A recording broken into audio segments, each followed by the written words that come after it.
লাউ আয়া, আমার পক্ষ থেকে একটি আয়াত, একটি হাদিস যদি তোমার কাছে পৌঁছে, তুমি এটি অন্যের কাছে পৌঁছে দাও। সুবহানাল্লাহ। বৃহস্পতিবার যখন হয়ে যায়, দিন যখন রাত আসে, ওই রাতটা বৃহস্পতিবারের নয়, আরবি নিয়মে রাত আসে আগে, দিন আসে পরে।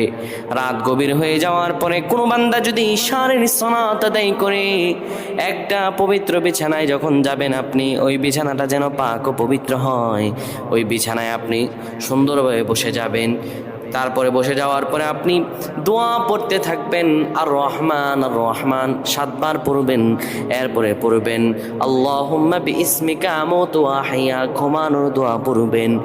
এরপরে বুকের মাঝে আপনি দুরূদ পড়ে 10 বার মনের আশাগুলো নিয়ে আল্লাহর কাছে দোয়া করে পবিত্র বিছানায় ঘুমিয়ে যাবেন। আমার আল্লাহ মুহূর্তের মাঝে আপনার দোয়াগুলো কবুল করে নেবেন। আল্লাহুম্মা আমিন বলেন।